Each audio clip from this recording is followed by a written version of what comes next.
man, when budget allows or AI gets there, I cannot wait for some help with setting this all up. That's my intro for today. Hi, I'm Nicole BZ, and you know everything. You're listening to the podcast aptly titled Because You Do. I don't have the answers. I can be a facilitator, a guide. We can explore different concepts together. You can listen to me rant, which is what this episode is going to be all about. I am actually recording this as a video, and we're rounding out season 2 of this episode. We've got over 100 episodes recorded, which is super fucking exciting. Thousands of people listening. Oh my God. Still blows me away that there's like less than a handful, quite literally, of reviews. Hint, hint, nudge, nudge. But you know what's even better than a review? Sharing this podcast with somebody you love, who you think it might benefit. And that's, the new one's going to have a jingle. It's going to have potentially a schedule. Apparently, I've given up on all scheduling altogether. And I am fully embracing this new world business where our presence and energy, our attitude, our ability to be in service leads. And sometimes that means you might have a bad day and you might miss a deadline, and that's okay. We're actually going to talk about all of that in this episode. But prior to me getting into it, because this might get a little yelly, a little narky. This might be a bit triggering. I know that disclaimer was offered regularly at the beginning because I've gotten a lot of feedback in my life, both personally and professionally. And a lot of it has to do with how quote unquote direct I am. For any of you who've done any kind of like market research, especially when you're first getting started in business and branding and leadership, they often ask you to poll the audience.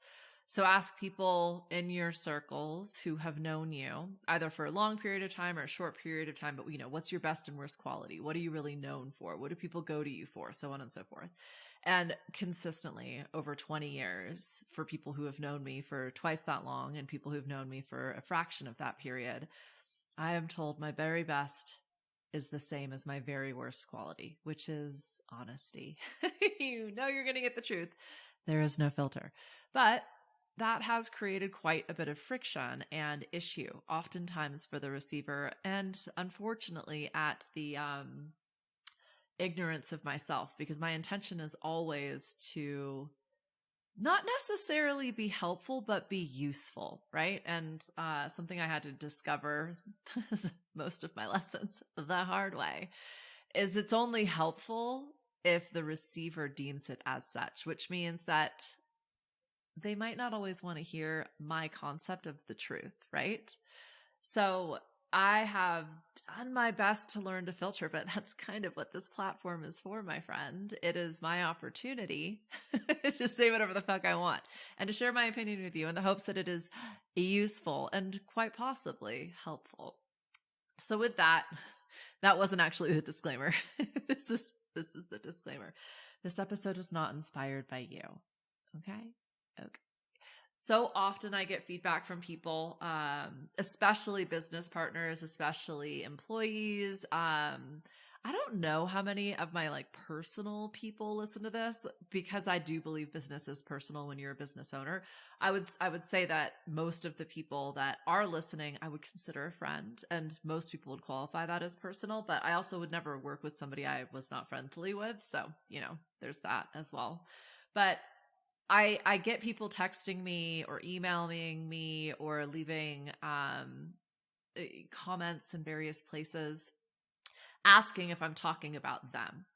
And what I will say in all truthfulness is that the stories that I share are never about one person. I've literally worked with thousands of creative leaders in my career.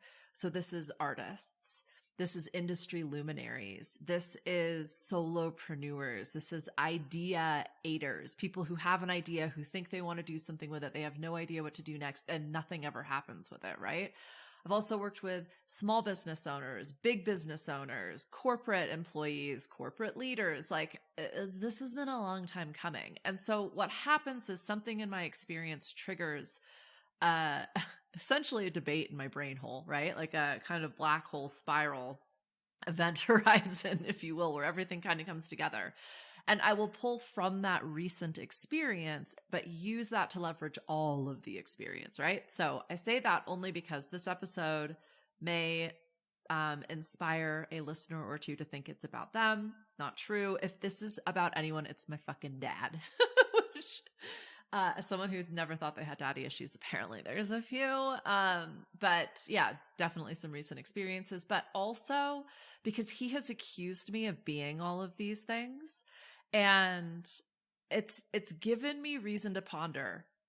And this episode is called Values versus Woke, because for those who are emotionally intelligent, for those who are creating growth, who are scaling businesses, who are bringing ideas into reality, there are numerous challenges. The reason I love business coaching is you cannot escape these explorations. In our personal life, we can cut people out, we can compartmentalize, we can avoid, we can do all sorts of things I'm actually going to get into. But in business, we don't typically have that opportunity. And as much as you're in a situation, you need to get to the other side, and the only way is through, right? And so often we can label someone, what separates us from them. We get into the othering, and then that makes them bad and us good. Or potentially we're the victim and we're so disempowered by this individual, and it's so dramatic and painful. And yet we've chosen this for some kind of a benefit, right? And when we're in that space, we can't see it. It's incredibly triggering and potentially even traumatizing to even think about the fact that on some level we're choosing this or creating this. Please don't go there until you've neutralized the energy, right? It is showing up for a reason, and you are ultimately responsible for fulfilling your needs. Now, to say that like you're doing it on purpose, sure, like in some fucking dimension, you can think about it like that. Also, that could be really empowering. I certainly feel incredibly empowering. The control freak inside of me loves thinking I am in charge of all of the things. And ultimately that's true, except we live on this planet with other people. I did an episode that talked a lot about Sartre's hell is other people, but the quote is much longer, as most are, but we love taking things out of context to sensationalize them. Hell is other people because they reflect back at you that which you don't want to see. Without other people witnessing it, is it even real? But when other people witness it, it's unavoidably real, right? And that's kind of what this is all about. So I actually have notes on this one because this is a rant. This is a rant. So also, if you don't want to listen, you don't have to. Full permission to turn me off. Not permission to cancel, right? Because it's part of the things we're going to get into. So one of what I want to really talk about is that there are certain trending labels we have started to use very casually. Things like narcissist and trauma triangle. And I am not going to be defending any of these constructs. I think as humans, we kind of need to label things in order to understand them, but we need to stay forever aware and almost be committed to this awareness that that label comes with judgment. And the problem with labeling is we can forget that what we're describing is not good or bad, better or worse, right or wrong. What we're tuning into once we label something, however, will lead us to that conclusion. And oftentimes when we're just like debating this with somebody else, the lighting keeps going a bit funky on my screen. I'm sorry. sorry. We're getting there, guys. I'm working on the fidelity and the video quality, and it's happening. So thank you for being on this journey with me of imperfection. But I digress. So I'm not defending what you're going to hear me talk about. What I am suggesting is I've been accused of being all of these things. I have also accused someone of being all of these things. And I just want to refer back to values. Because at the end of the day, those are our guideposts. And I've got lots of podcasts on that. I'm not going to get into it today. I believe values are the things that we wish to experience in our day to day because they are so important to us.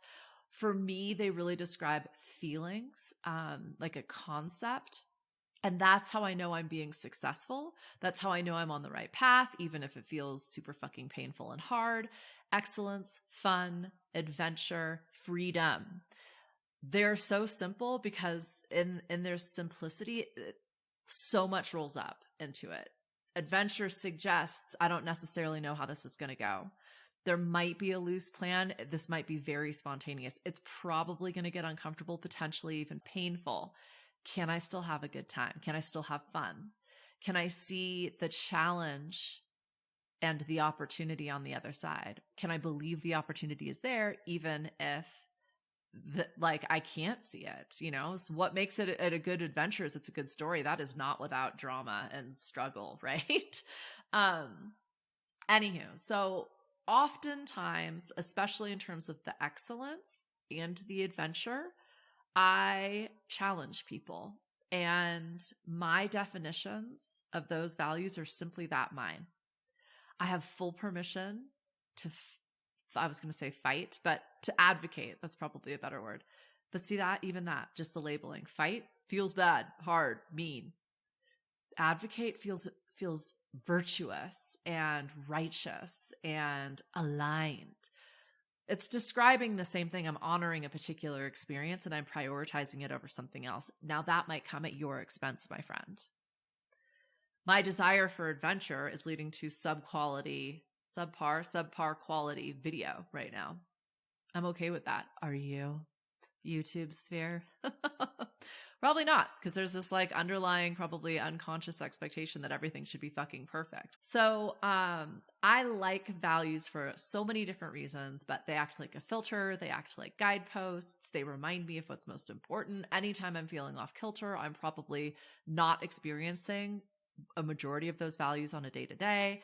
And it helps me understand how I'm going to work with somebody else. And when I start getting really frustrated or disappointed or bitter or resentful or anything that doesn't feel fantastic, there's a value conflict. Now, the expectation that everyone should honor all of my values all of the time will lead to quite a bit of disappointment, right? Because they get to honor their values as well. The thing is I'm not, when you're in it, when someone is challenging you, firstly, that's a lot of level 1, level 2 energy, right? And that typically matches conflict meets conflict. When we're in compromise and negotiation and exploration, even those labels feel completely differently than conflict, right? But we make these assumptions in the story when we start to experience something, and then we start to tell ourselves the story, this person doesn't appreciate me. This person's a flake. This person's a liar. This person is bad. They're just doing what they need to do. And they're probably doing it really fucking well if I'm feeling like that, because ultimately I'm sacrificing what's important to me in order to facilitate their needs. That's not their fault, right? So I'm going to get into some of these woke definitions, because what's happening when we label somebody a misogynistic pig who has choked on internalized capitalism is we're basically saying they're fucking broken and they're never going to get on my side of the fence. That, firstly, how the hell do you know all of that? I mean, secondly, we all are, right? I know that people listening to this will think, oh, poor sweetie. She's so brainwashed. She's so programmed. She's so, what's the human design term? Conditioned, right? And yes, 100%. Also, I am doing my best. I love it when somebody calls me out on my shit. And also, I get to wallow in my shit. I get to roll around in it, right? Every time we run into conflict, it is an opportunity for us to understand each other in a new way. And that might mean suggesting okay, this there is too much friction here. The cost exceeds the benefit. What's interesting is you don't win this game by being an enlightened spiritual being who's quote unquote doing the work. That is also in as much a label And we'll get into my very first woke concept, virtue signaling. So I get accused of this a lot because of my values. I live by my values. That's important to me, that they are demonstrated in everything that I do and everything that I say. And of course, I'm not doing this 1,000% of the time. Like, I'm not suggesting that at all. But when I've run into a value conflict, especially with people that I work with, now this language is being thrown around that I am virtue signaling. And let's put it into terms of like meeting deadlines.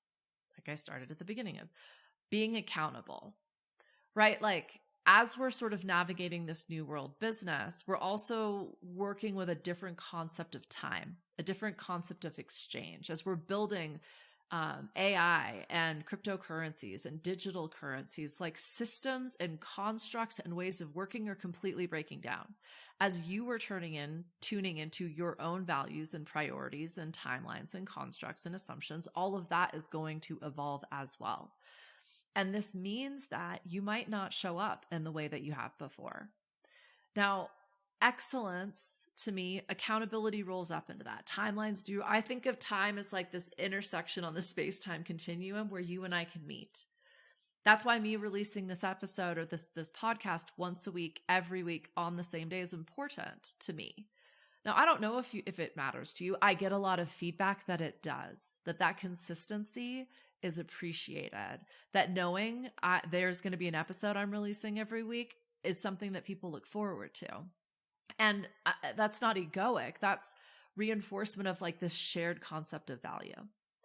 The flip side of this is I get people telling me I'm virtue signaling, and that when I express disappointment or frustration or unhappiness at the fact that it seems impossible for us to meet a deadline or work on a consistent timeline, that I'm like showing off, or I mean,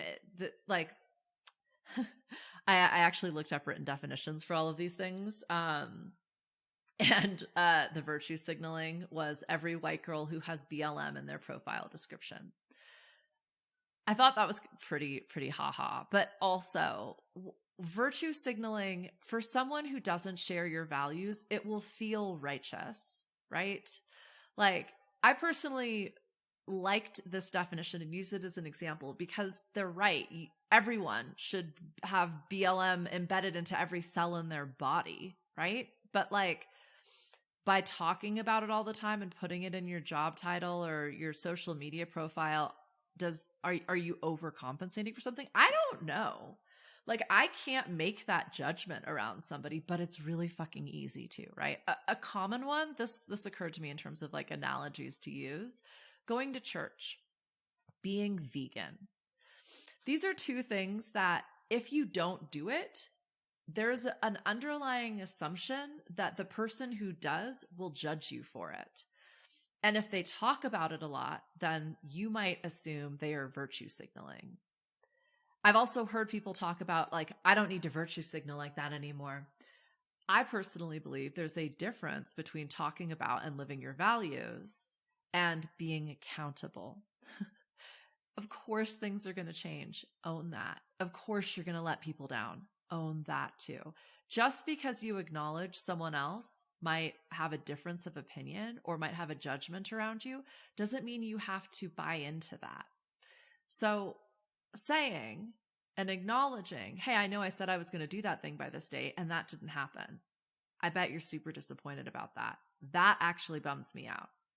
I'm not owning. I'm not bummed out by it. Like, I'm not bummed out by the fact that I didn't meet your expectations. I'm bummed out by the fact that you're bummed out. That's called empathy, not virtue signaling. Okay.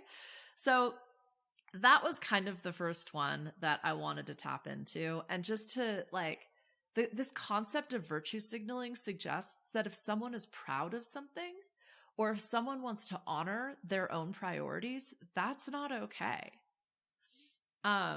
You may prescribe to that belief, but perhaps after realizing that just that othering and suggesting that someone is virtue signaling is judgment, and there's something there for you, especially because we are all a reflection of ourselves, right? Like, you are me, I am you, they are them.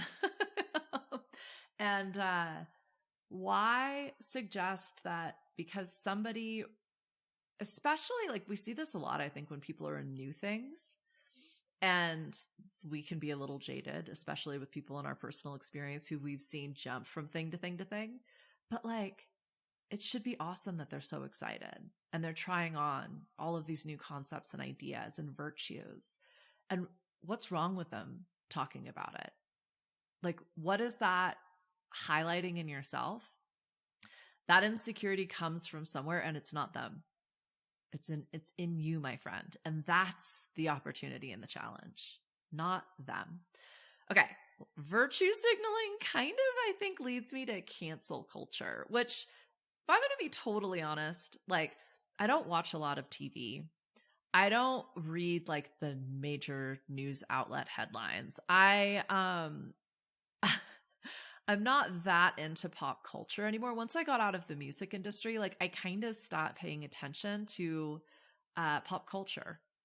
And cancel culture is 100% a part of pop culture. So let me read you the definition for this one.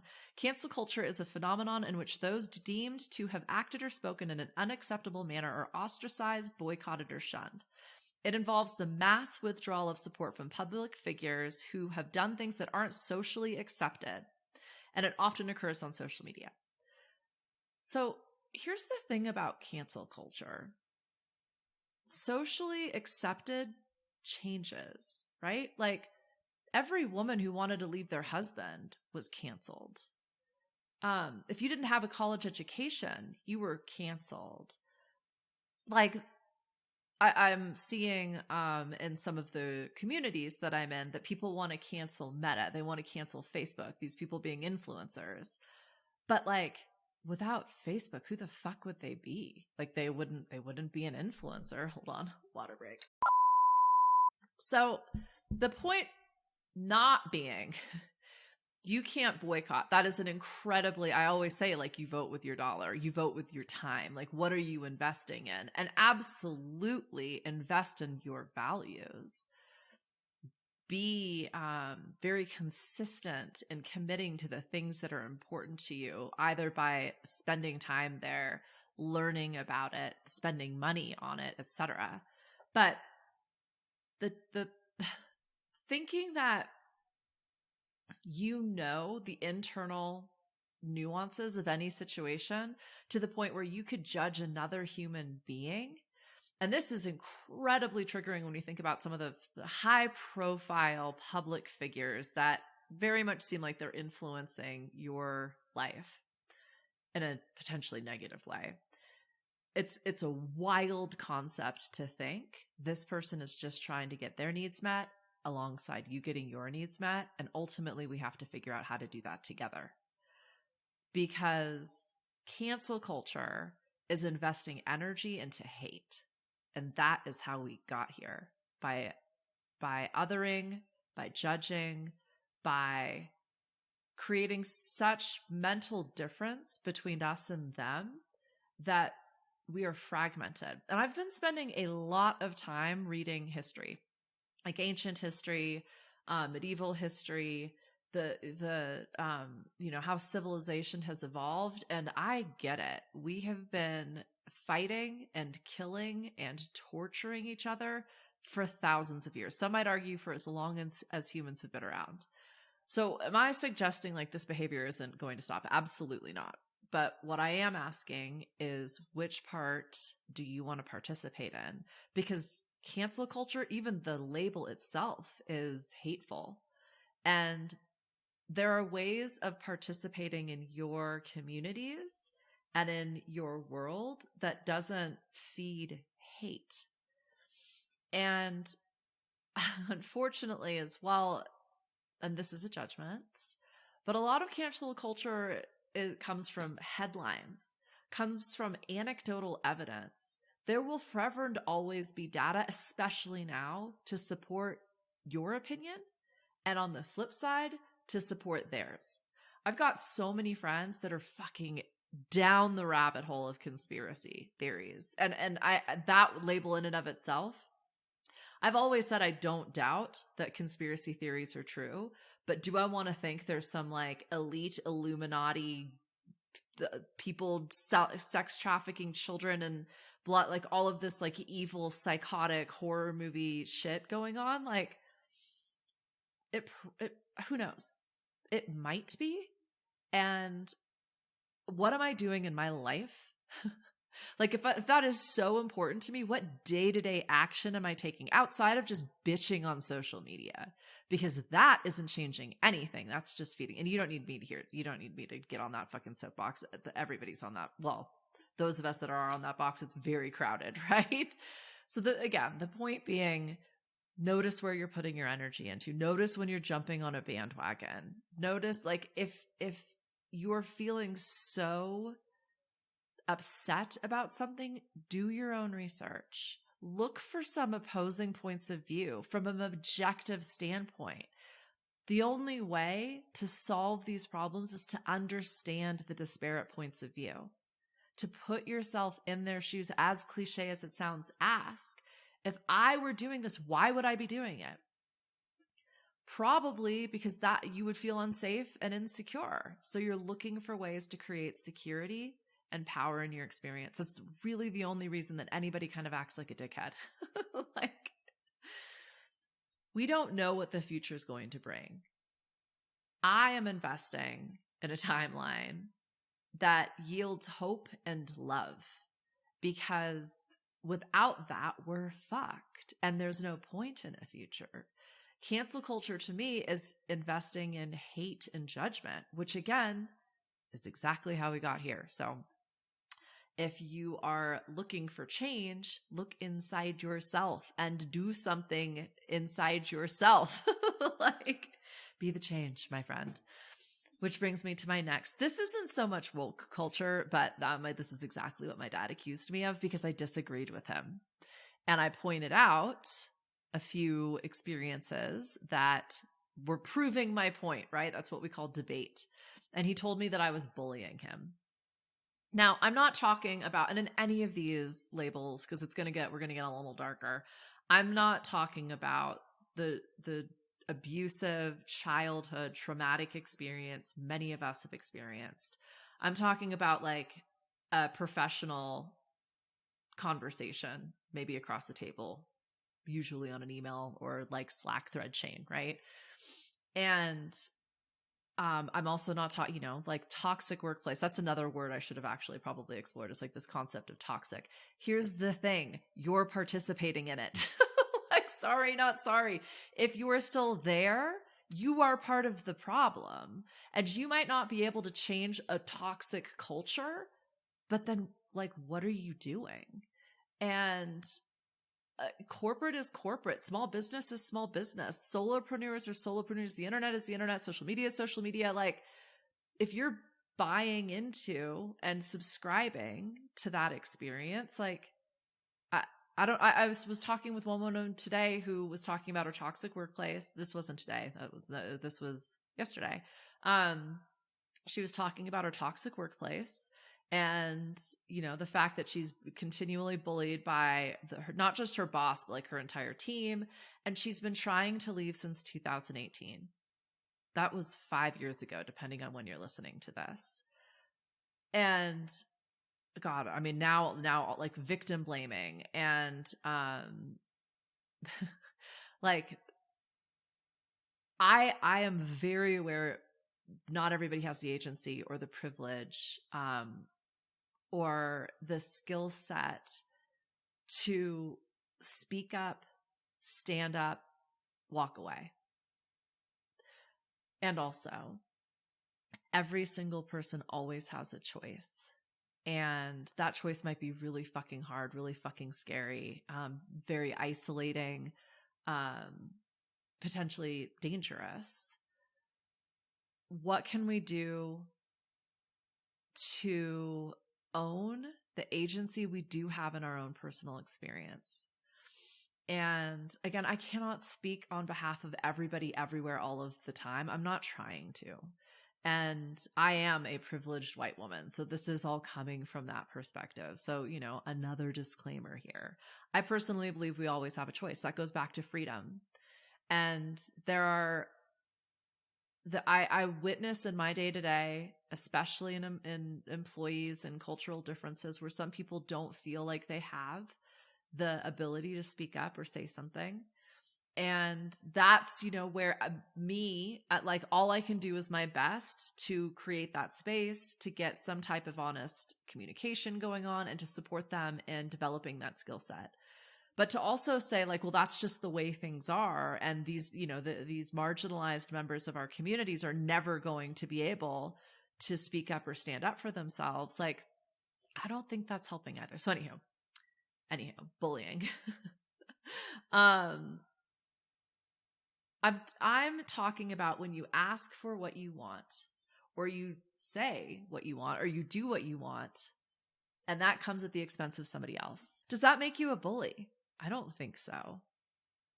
Is it your job to make sure that every single person in your experience is both aware of and therefore receiving everything they need all of the time, potentially at your expense? Again, I don't think so.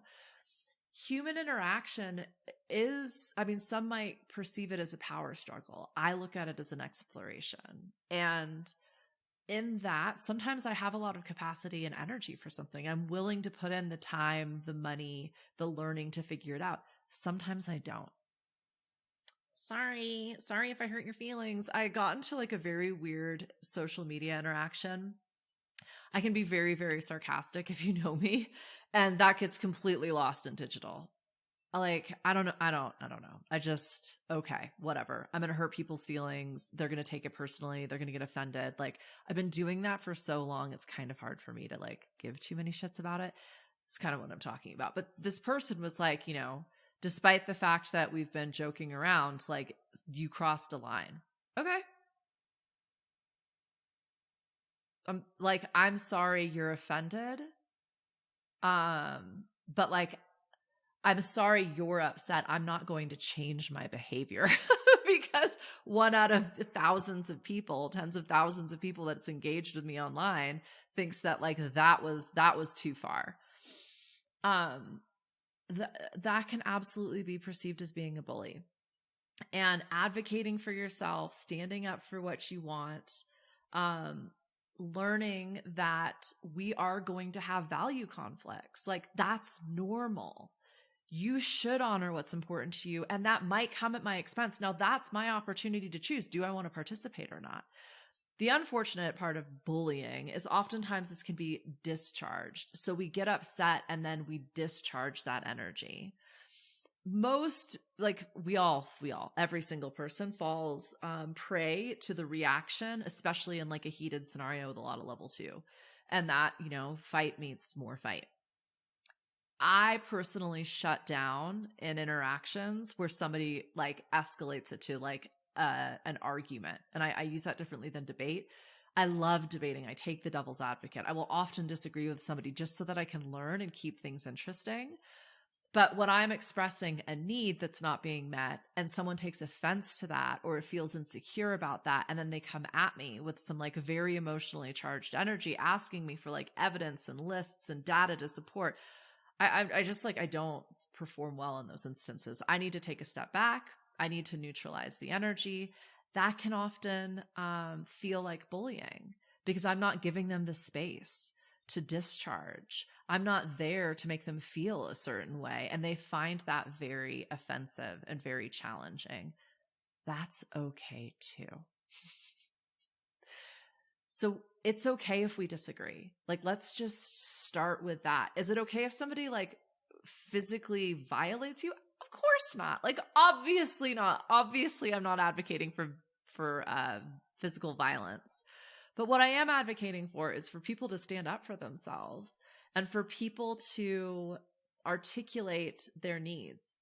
And I'm also saying, if you are experiencing a pattern of bullying where you feel like your power is being questioned, if not removed, why?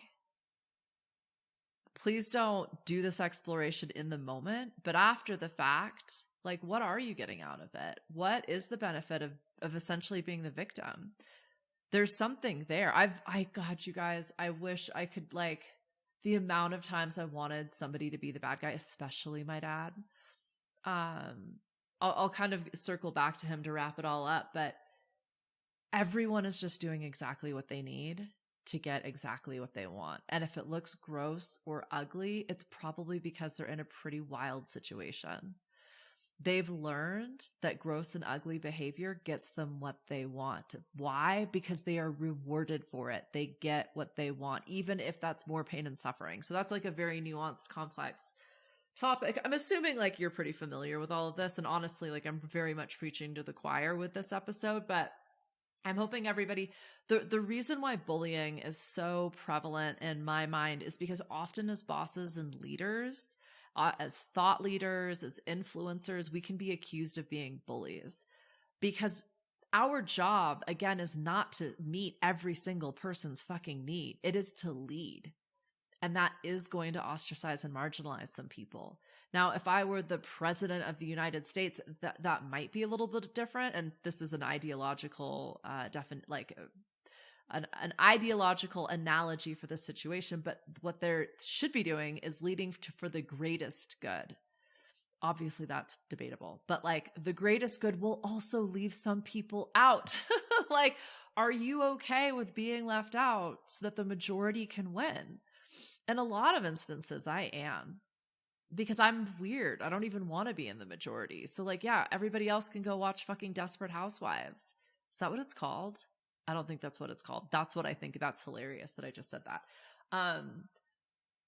Yeah, I'm not even going to get into my opinions on Real Housewives. I probably should have talked about that in the like cancel culture, pop culture discussion. But like, why the example here is like, why do you love the drama? Why watch other people suffer? Why watch other people fight? Why watch other people cry? There's some weird human fascination with that level of energy. Notice it in your own experience. I am the worst for gossiping and drama. It took me years to cut that out. Years.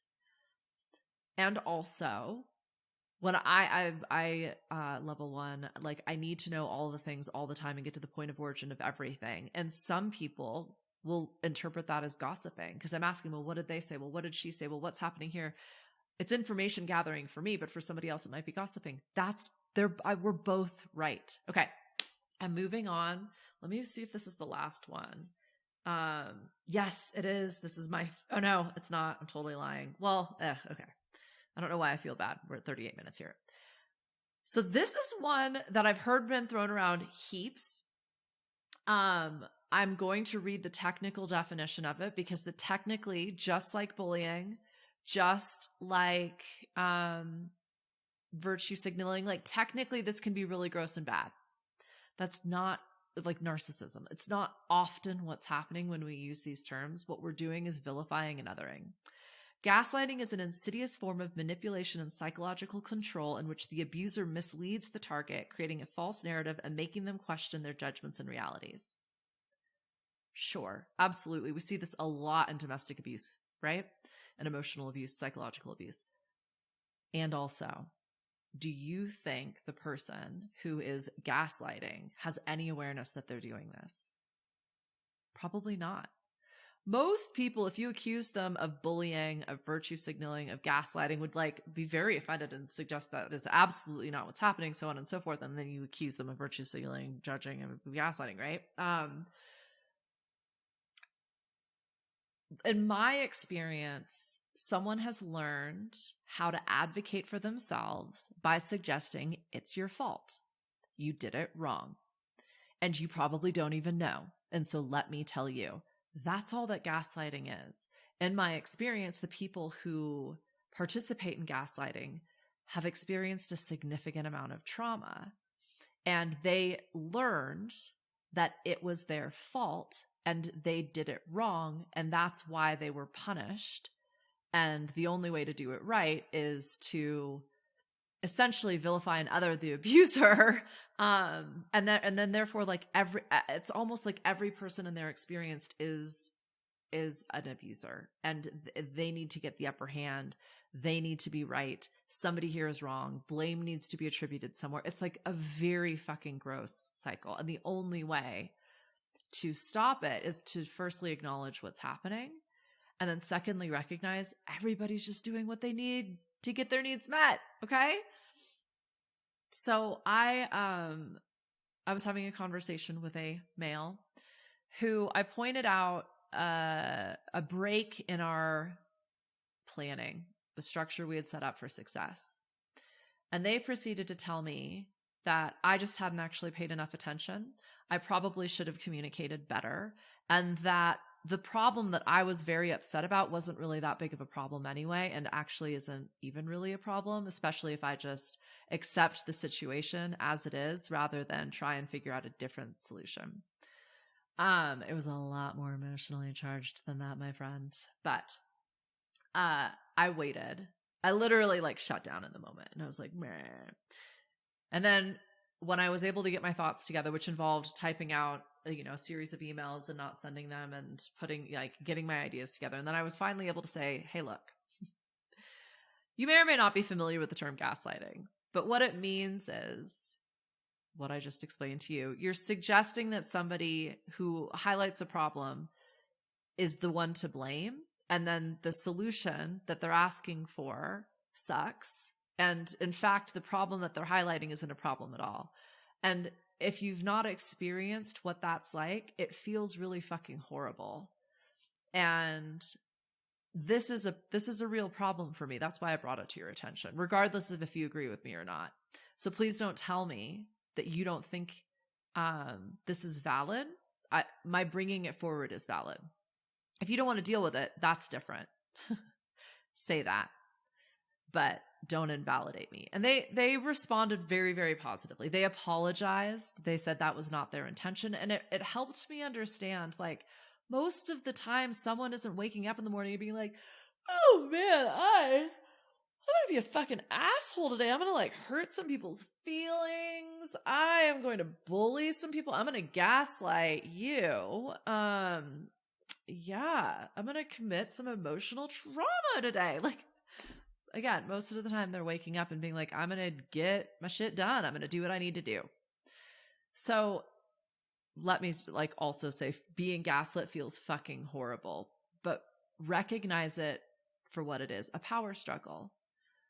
And you don't have to participate it in the way that like, you don't have to obviously buy into the narrative, but also like understand like they might be entitled to their perception of the situation. And your only option might be to exit said situation. Advocate for yourself. Learn how to stand up for yourself. You deserve to have people in your experience that honor your needs, regardless of if they agree with them or not. We all have that friend who's like a little bit crazy and a little bit weird, parties a little too much. It might be me. And it's like, feels like they're a little left of field, but like we love them anyway. I often think about like all of the people in my life as a combination of positives and negatives. And oftentimes the negatives are directly related to my most favorite things about them. Am I willing to accept that negative? Can I do this in myself? Can I accept the fact that as I'm moving into like this new world business and a more spontaneous and creative and intuitive way of doing things, it's also going to look pretty fucking messy and chaotic to people who are not accustomed to that. My onboarding process and training process has like doubled as a result of this. Does that mean something's wrong? I'm doing something wrong as a leader. I've been hired, people who don't know. Absolutely not. It just means this is new and we're figuring it out.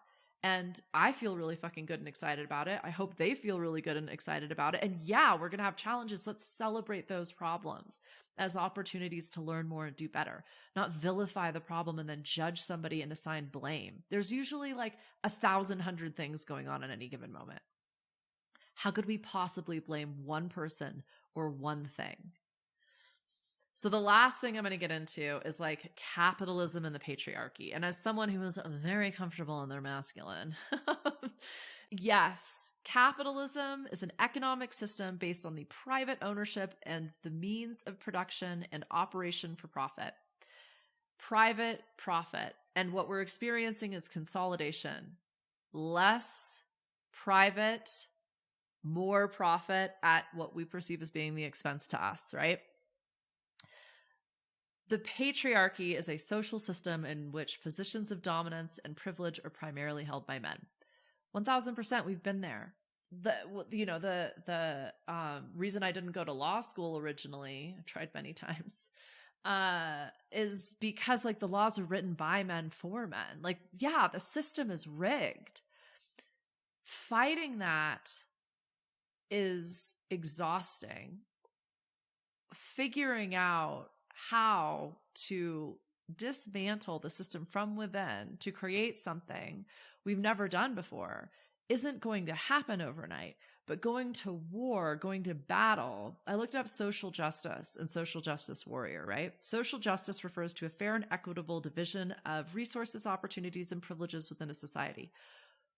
Who's to say that like free market capitalism, private ownership for profit isn't fair and equitable division of resources, opportunities, and privileges? Like, obviously that's not how it's rolling out. But like, not so obviously, maybe it's how it can.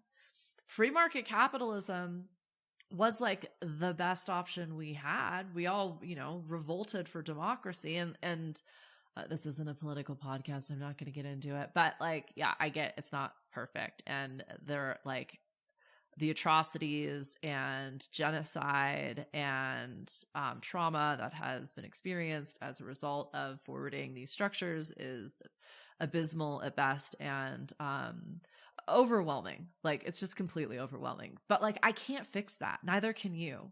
What I can do is empower individuals to engage in private ownership for profit so that they can experience equitable distribution of resources and opportunities and privilege, right? Like, every individual person that I work with, every conversation that I have, every podcast that I create, I am stepping out my vision for this hope and this love and this potential future. A warrior is someone who is engaged in warfare and broadly engaging in conflict. So this concept of like social justice warrior is not a badge of honor to be worn, in my opinion. It's more othering, it's more division, it's more judgment, it's more hate, and it's so much energy invested in struggle. What will we create more of?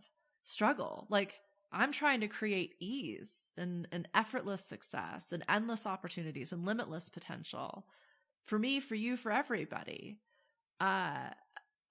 This concept that like anytime someone suggests a system or a structure or planning is internalized capitalism, I mean, I'm pretty sure I'm fucking contradicting myself directly in some of my earlier episodes, like full acknowledgement of that. We all get to do what we want the way we want to do it, even if it means we're getting shitty results. We all get to look at our shitty results and ask, is this enough? Do I want more? Should I stop doing some things? Like, hopefully we can all support each other in that exploration, especially if we disagree with each other, especially if I don't like the way you're doing it. I just don't, I mean, that's the good thing, is there are enough of us and there's enough going on that if I don't want to participate, I just don't. I don't even need to have a conversation around it. There's a few things that have been like repeatedly irritating me in my immediate experience. And so much of me wanted to have like this giant sit down and, work it out and figure out like where to from here. And it's like, or I could just stop worrying about it and let people know, like, this is how I am moving forward. Not even offering them, like, you can join me, you cannot. No, it's just like, this is what I'm doing. If I see you there, great. But like, that's on you. One of the reasons social media is making us fucking crazy is because people are displacing influence and, what's the word? Not action, but like investment by yelling into the ether on the internet. And I just heard this. All we're doing is training AI. Like, all we're doing is training AI that we are about conflict and struggle and hate and trolling, right? Like, this is intelligence, and it is learning that like we might quite possibly be the enemy. Like, I don't see AI like fighting with each other and being like, well, you're voice cloning technology doesn't deserve as much resources as my finance market predictive technology. Like, I don't think, that's where the unemotional advantage can come from. That's why neutralizing your charge before taking action, even just choosing your thoughts, very fucking useful. Maybe we should start saying, what would AI do? This is also why I'm not worried about AI, but I digress. I wrote this note out and I've kind of like moved past it, but I want to go back to it because I have this really unique vantage point of watching most of the people in my life have children. I don't have children. I've spent a significant amount of time with a handful of my people's kids for various reasons. And I also get to work with leaders, visionaries, creators who have children. And what I find so interesting about, this capitalistic patriarchy that we're all fighting against or submissing to is like how we're raising our daughters. And so many of my people have these unbelievably confident, outspoken, demanding, precocious, powerful young women that they are raising, and it drives them fucking crazy. Like the conflict there. I mean, to the point where a lot of these people are in therapy. They are being moved from schools. They are struggling with how to emotionally process and what should be a non-binary experience, but yet like we process emotion the way we process emotion, and it's incredibly uncomfortable to watch someone and witness someone in that level 1-2, that victim bully, like the poor me, fuck you energy. And because like we don't have the capacity to do that for ourselves, to allow ourselves that emotional experience to the point where we're able to process and discharge it on our own without other people validating it or causing it or fixing it. Like most of us have not even gotten to that place yet. So how the hell can we do that for the children? And instead we're, labeling their experience, we're medicating their experience, we're critiquing their experience, we're putting them in different educational systems that we believe as the adult that is a better thing than the other. Like the point being, there are so many opportunities to create the change that you want in your experience. And by investing in anything external, you are essentially distracting yourself from the change and the opportunities you have. And I was talking about this recently with one of my clients, that like the concept of a trauma response versus an intuitive hit, or just that like gut knowing, like that's a very, very fine line. And most people who have experienced a significant amount of trauma, who I would also suggest is most people, like that gut knowing, that intuitive hit, that skill set came out of surviving the trauma, right? Like, but like the trauma survival is hypervigilance. It's trying to get ahead of something bad. Intuition to me feels expansive and creative and like, ooh, let's try this. Now it can be obscenely distracting. That's what I use my values for, to help me understand, like, just because that idea popped in or this podcast episode showed up or this person texted me, like, can I invest in that in this moment? And typically the answer is no, like more now than ever. Doesn't mean it's not a strong intuitive hit. Doesn't mean I'm also not trying to get ahead of something bad, but it feels fucking good. That's like my guidepost. Does it feel good? Capture that. Hold on to that. Does it feel bad? Probably not valid information, like fake news. And the reason I wanted to bring this up is the woke community can often accuse you of any of these things: virtue signaling, bullying, gaslighting, because their intuition tells them you're feeling a certain way, you're acting a certain way. And because you're not woke, you're not an enlightened spiritual being, you don't even know your own feelings. That might be true. It might not. You'll know. But someone's intuition doesn't make that information necessarily true for you. And also, they could be onto something. There's an opportunity to learn here. Like if they're sensing that something's going on and it's coming from like a very expansive, creative place, let's explore that. Maybe that feeling is a reaction they're having to you rather than an interpretation of you. That is an interesting conversation.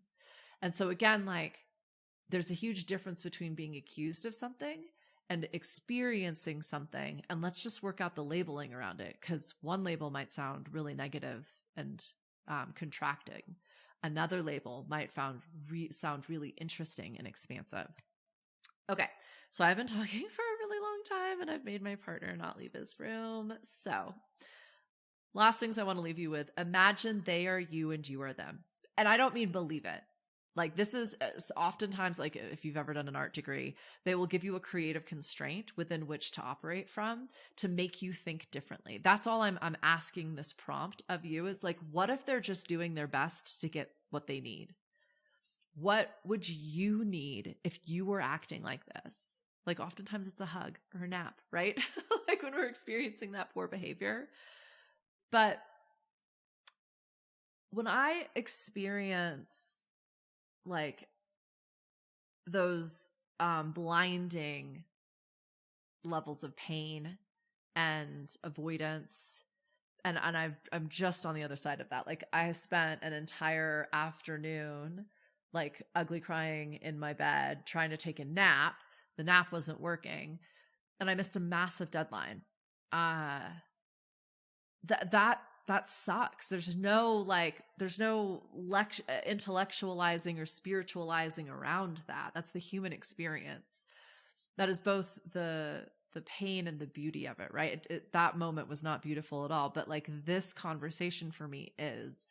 And when someone is acting in a way that creates that pain for you, see that in yourself.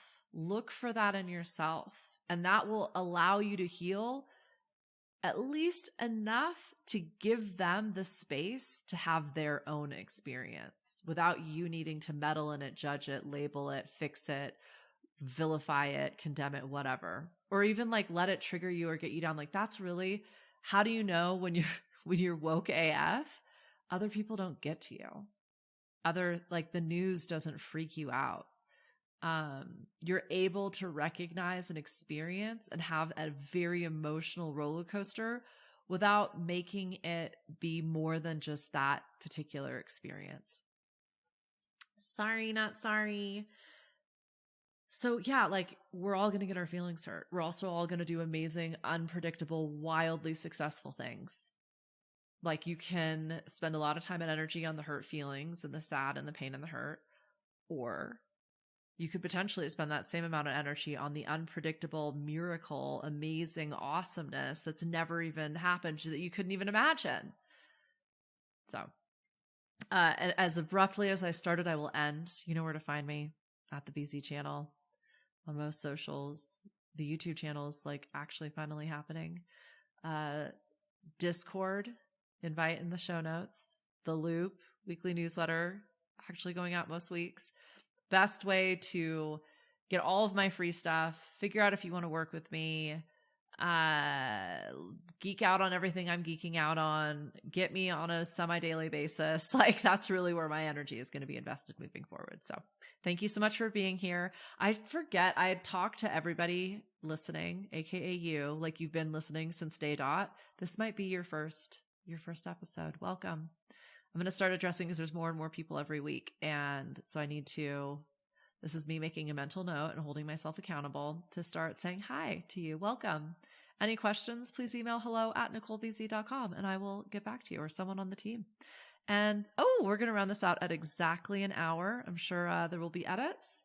And I don't know why I'm talking about this now. That's my cue to be done. I love you. Bye.